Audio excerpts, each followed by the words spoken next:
नमस्कार। श्रीमद् वाल्मीकि रामायण अखंड पाठ में आज भी हम पढ़ेंगे 2 सर्ग, सप्तषष्टितमः एवं अष्टषष्टितमः सर्ग, यानी कि 67वां और 68वां सर्ग अयोध्या कांड से।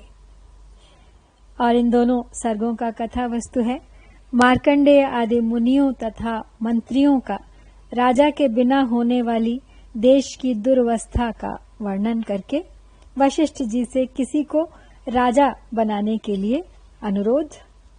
वशिष्ठ जी की आज्ञा से 5 दूतों का अयोध्या से केकय देश के राजगृह नगर में जाना।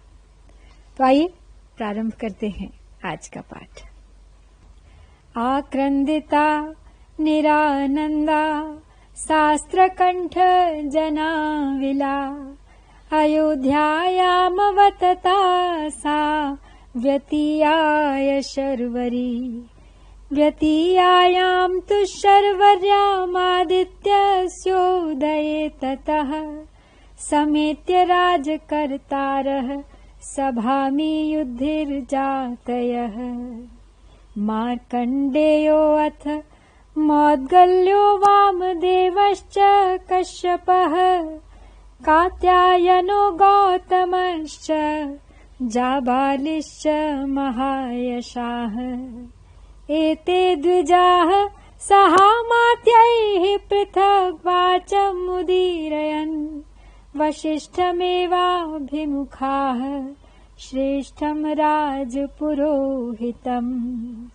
अतीता शर्वरी दुःखं या नो वर्षशतोपमा अस्मिन् पञ्चत्वमापन्ने पुत्रशोकेन पार्थिव।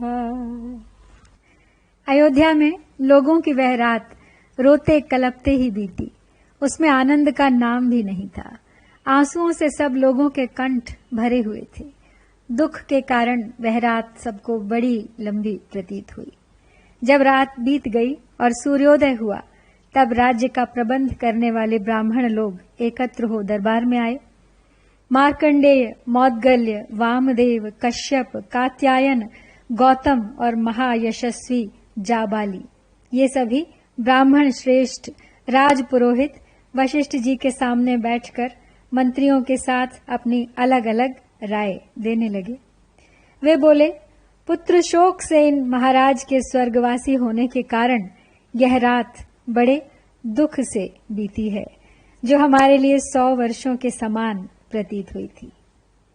स्वर्गस्थश्च महाराजो रामश्चारण्यमाश्रितः लक्ष्मणश्चापि तेजस्वी रामेणैव गतः सः उभौ भरत शत्रुघ्नौ केकयेषु परन्तपौ पुरे राजगृहे रम्ये मातामह निवेशने इक्ष्वाकुणामिहाद्यैव कश्चिद् राजा विधीयताम् अराजकं हि नो राष्ट्रं विनाशं समवाप्नुयात् नाराजके जनपदे विद्युन्माली महास्वनः अभिवर्षति पर्जन्यो महीं दिव्येन वारिणा नाराजके जनपदे बीजं मुष्टिः प्रकीर्यते नाराजके पितुः पुत्रो भार्या वा वर्तते वशे। राजपुरोहित वशिष्ठ जी को सभी ब्राह्मण श्रेष्ठ जो वहां एकत्रित हुए हैं वो अपनी राय दे रहे हैं। कहते हैं कि महाराज दशरथ स्वर्ग सिधार गए हैं, श्री रामचंद्र जी वन में रहने लगे और तेजस्वी लक्ष्मण भी श्री राम के साथ ही चले गए। शत्रुओं को संताप देने वाले दोनों भाई भरत और शत्रुघ्न केकय देश के रमणीय राजगृह में नाना के घर में निवास करते हैं। इक्ष्वाकु वंशी राजकुमारों में से किसी को आज ही यहाँ का राजा बनाया जाए, क्योंकि राजा के बिना हमारे इस राज्य का नाश हो जाएगा।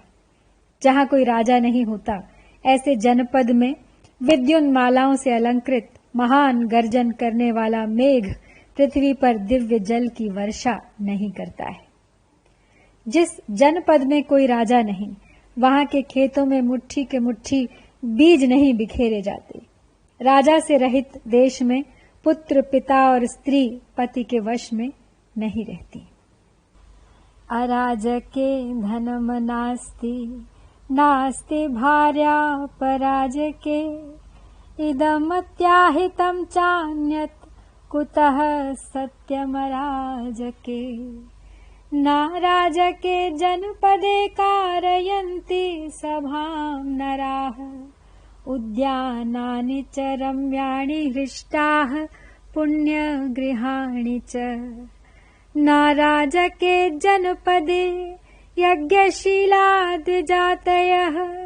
सत्राण्यन्वासते दान्ता ब्राह्मणः संशितव्रताः। नाराजके जनपदे महायज्ञेषु यज्वनः, ब्राह्मणा वसु सम्पूर्णा विसृजन्त्याप्तदक्षिणाः। नाराजके जनपदे प्रहृष्ट नटनर्तकाः, उत्सवाश्च समाजाश्च वर्धन्ते राष्ट्रवर्धनाः। अपनी बात को आगे बढ़ाते हुए ब्राह्मण श्रेष्ठ कहते हैं कि राजहीन देश में धन अपना नहीं होता। बिना राजा के राज्य में पत्नी भी अपनी नहीं रह पाती है। राजा रहित देश में यह महान भय बना रहता है। जब वहां पति पत्नी आदि का सत्य संबंध नहीं रह सकता, तब फिर दूसरा कोई सत्य कैसे रह सकता है। बिना राजा के राज्य में मनुष्य कोई पंचायत भवन नहीं बनवाते, रमणीय उद्यान का भी निर्माण नहीं करवाते तथा हर्ष और उत्साह के साथ पुण्य ग्रह, धर्मशाला, मंदिर आदि भी नहीं बनवाते हैं। जहाँ कोई राजा नहीं, उस जनपद में स्वभावतः यज्ञ करने वाले द्विज और कठोर व्रत का पालन करने वाले जितेंद्रिय ब्राह्मण उन बड़े बड़े यज्ञों का अनुष्ठान नहीं करते, जिनमें सभी ऋत्विज और सभी यजमान होते हैं। राजा रहित जनपद में कदाचित महायज्ञों का आरंभ हो भी तो उसमें धन संपन्न ब्राह्मण भी ऋत्विजों को पर्याप्त दक्षिणा नहीं देते। उन्हें भय रहता है कि लोग हमें धनी समझकर लूट न लें। अराजक देश में राष्ट्र को उन्नतिशील बनाने वाले उत्सव, जिनमें नट और नर्तक हर्ष में भरकर अपनी कला का प्रदर्शन करते हैं, बढ़ने नहीं पाते हैं तथा दूसरे दूसरे राष्ट्र हितकारी संघ भी पनप नहीं पाते। नाराजके जनपदे सिद्धार्था व्यवहारिणः, कथाभिरभिरज्यन्ते कथाशीलाः कथा प्रियैः। नाराजके जनपदे तूद्यानानि समागताः, सायाह्ने क्रीडितुं यान्ति कुमार्यो हेमभूषिताः। नाराजके जनपदे धनवन्तः सुरक्षिताः, शेरते विवृतद्वाराः कृषिगोरक्ष जीविनः। नाराजके जनपदे वाहनैः शीघ्रवाहिभिः, नरा निर्यान्तरण्यानि नारीभिः सह कामिनः। नाराजके जनपदे बद्धघण्टा विषाणिनः, अटन्ति राजमार्गेषु कुञ्जराः षष्टिहायनाः। बिना राजा के राज्य में वादी और प्रतिवादी के विवाद का संतोषजनक निपटारा नहीं हो पाता अथवा व्यापारियों को लाभ नहीं होता। कथा सुनने की इच्छा वाले लोग कथावाचक पौराणिकों की कथाओं से प्रसन्न नहीं होते। राजा रहित जनपद में सोने के आभूषणों से विभूषित हुई कुमारियां एक साथ मिलकर संध्या के समय उद्यानों में क्रीड़ा करने के लिए नहीं जाती हैं। बिना राजा के राज्य में धनी लोग सुरक्षित नहीं रह पाते तथा कृषि और गोरक्षा से जीवन निर्वाह करने वाले वैश्य भी दरवाजा खोलकर नहीं सो पाते हैं। राजा से रहित जनपद में कामी मनुष्य नारियों के साथ शीघ्रगामी वाहनों द्वारा वन विहार के लिए नहीं निकलते हैं। जहाँ कोई राजा नहीं होता उस जनपद में 60 वर्ष के दंतार हाथी घंटे बांधकर सड़कों पर नहीं घूमते हैं। ना राजा के जनपदे शरान संतमस्यताम् श्रूयते तल निर्घोष ईश्वस्त्राणाम उपासने। नाराज के जनपदे वणिजो दूरगामिनः गच्छन्ति क्षेममध्वानम् बहुपुण्य समाचिताः। नाराज के जनपदे चरत्येकचरो वशी भावयन्नात्मनात्मानं यत्र सायं गृहो मुनिः। नाराज के जनपदे योगक्षेमः प्रवर्तते न चाप्य राजके सेना शत्रून् विषहते युधि। नाराज के जनपदे हृष्टैः परमवाजिभिः नराः संयान्ति सहसा रथैश्च प्रतिमंडिताः। बिना राजा के राज्य में धनुर्विद्या के अभ्यास काल में निरंतर लक्ष्य की ओर बाण चलाने वाले वीरों की प्रत्यंचा तथा करतल का शब्द नहीं सुनाई देता है। राजा से रहित जनपद में दूर जाकर व्यापार करने वाले वणिक बेचने की बहुत सी वस्तुएं साथ लेकर कुशल पूर्वक मार्ग तय नहीं कर सकते। जहाँ कोई राजा नहीं होता उस जनपद में जहाँ संध्या हो वहीं डेरा डाल देने वाला, अपने अंतःकरण के द्वारा परमात्मा का ध्यान करने वाला और अकेला ही विचरने वाला जितेंद्रिय मुनि नहीं घूमता फिरता है, क्योंकि उसे कोई भोजन देने वाला नहीं होता। अराजक देश में लोगों को अप्राप्त वस्तु की प्राप्ति और प्राप्त वस्तु की रक्षा नहीं हो पाती। राजा के न रहने पर सेना भी युद्ध में शत्रुओं का सामना नहीं करती। बिना राजा के राज्य में लोग वस्त्राभूषणों से विभूषित हो हृष्ट पुष्ट उत्तम घोड़ों तथा रथों द्वारा सहसा यात्रा नहीं करते हैं, क्योंकि उन्हें लुटेरों का भय बना रहता है। नाराज के जनपदे नराः शास्त्र विशारदाः संवदन्तोपतिष्ठन्ते वनेषु उपवनेषु वा। नाराज के जनपदे मार्मोदक दक्षिणाः देवताभ्यर्चनार्थाय कल्प्यन्ते नियतैर्जनैः। नाराज के जनपदे चन्दना गुरुरुषिताः राजपुत्रा विराजन्ते वसन्तेव शाखिनः। यथा ह्यनुदका नद्यो यथा वाप्य तृणं वनम् अगोपाला यथा गावस्तथा राष्ट्रम् अराजकम्।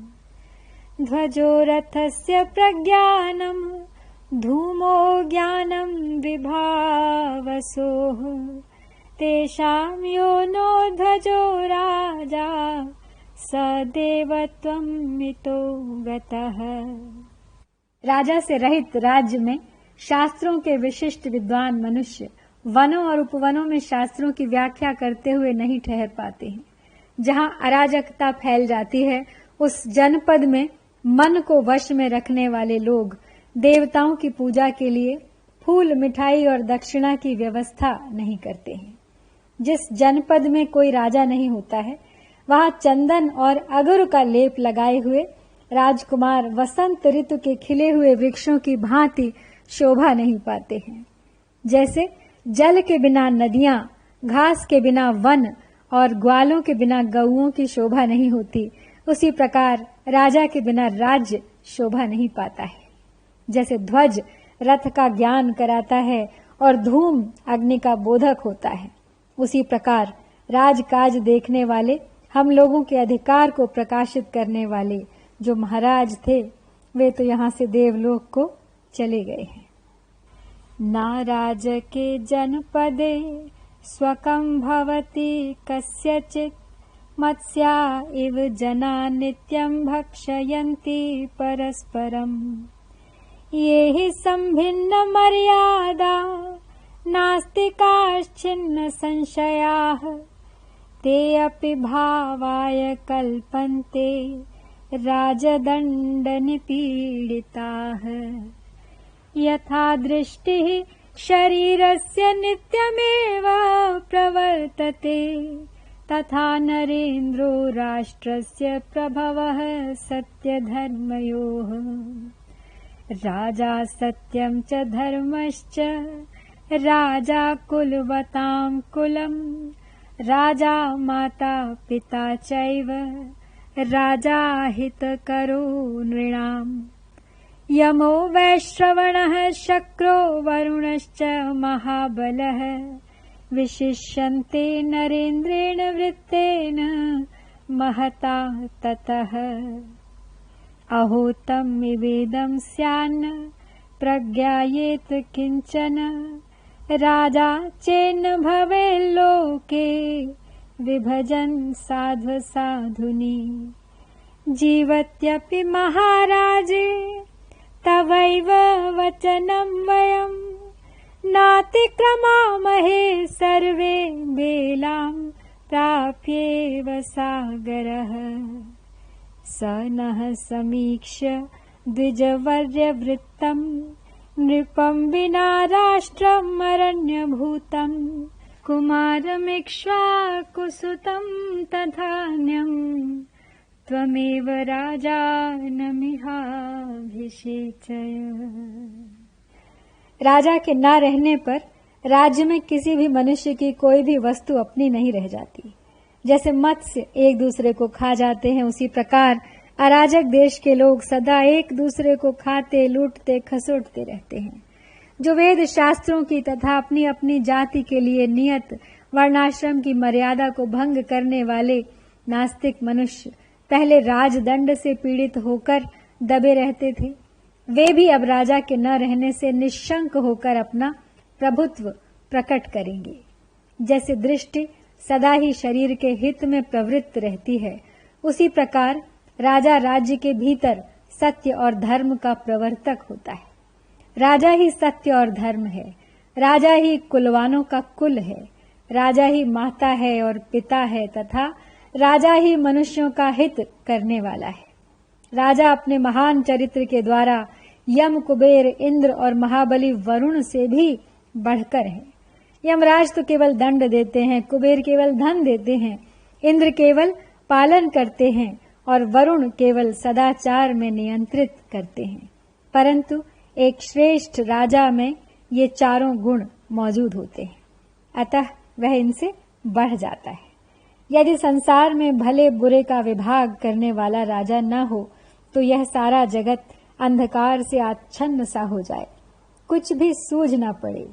वशिष्ठ जी, जैसे उमड़ता हुआ समुद्र अपनी तटभूमि तक पहुंचकर उससे आगे नहीं बढ़ता, उसी प्रकार हम सब लोग महाराज के जीवन काल में भी केवल आपकी ही बात का उल्लंघन नहीं करते थे।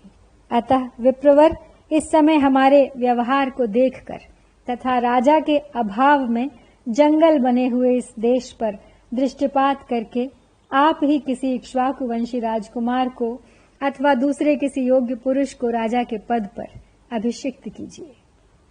तो यहाँ पर ये 67वां सर्ग पूरा करके अब हम बढ़ते हैं आगे 68वें सर्ग की ओर।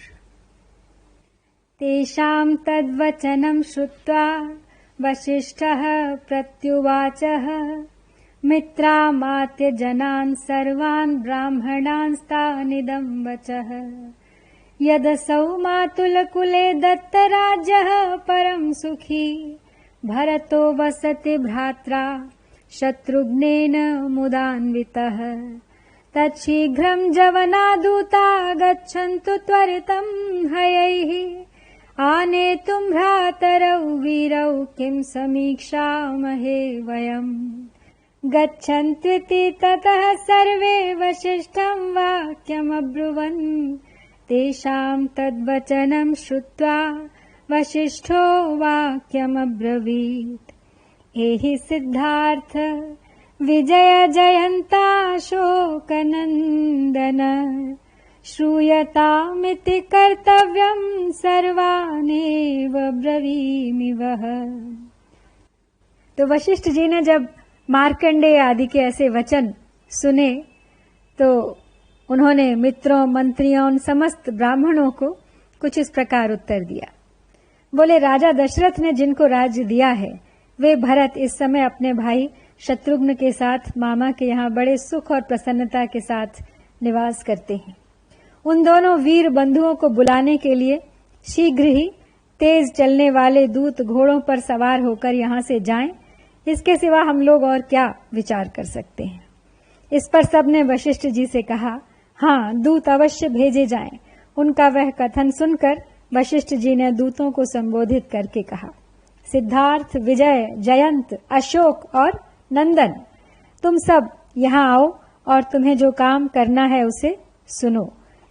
पुरम राजगृहं गत्वा शीघ्रं शीघ्र जवैर्हयैः, त्यक्तशोकैरिदं वाच्यः शासनात् भरतो मम।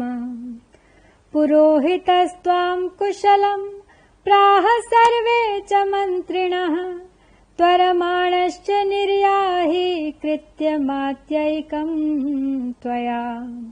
मा चास्मै प्रोषितं रामं, मा चास्मै पितरमृतं, भवन्तः शंसिषुर्गत्वा राघवाणामितः क्षयम्।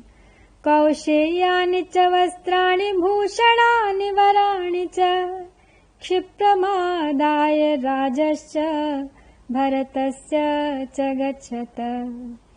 दत्तपथ्यशनाद्दूता जग्मुः स्वं स्वं निवेशनम्, केकयांस्ते गमिष्यन्तो हयानारुह्य सम्मतान्। तो वशिष्ठ जी दूतों को आज्ञा देते हुए कहते हैं कि तुम लोग शीघ्रगामी घोड़ों पर सवार होकर तुरंत ही राजगृह नगर को जाओ और शोक का भाव न प्रकट करते हुए मेरी आज्ञा के अनुसार भरत से इस प्रकार कहो, कुमार, पुरोहित जी तथा समस्त मंत्रियों ने आपसे कुशल मंगल कहा है। अब आप शीघ्र ही यहाँ से चलिए। अयोध्या में आपसे अत्यंत आवश्यक कार्य है।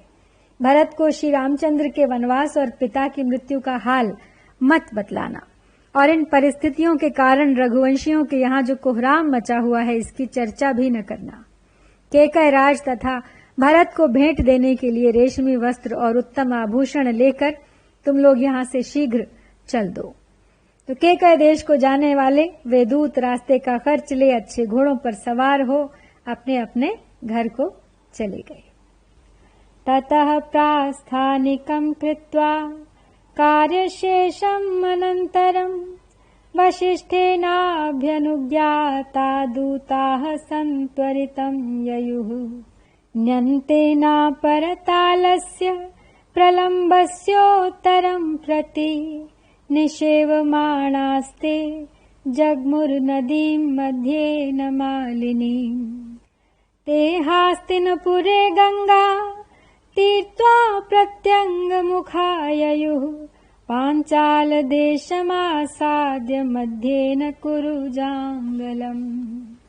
सरांसि च सुफुल्लानि नदीश्च विमलोदकाः, निरीक्षमाणा जग्मुस्ते दूताः कार्यवशाद्रुतम्।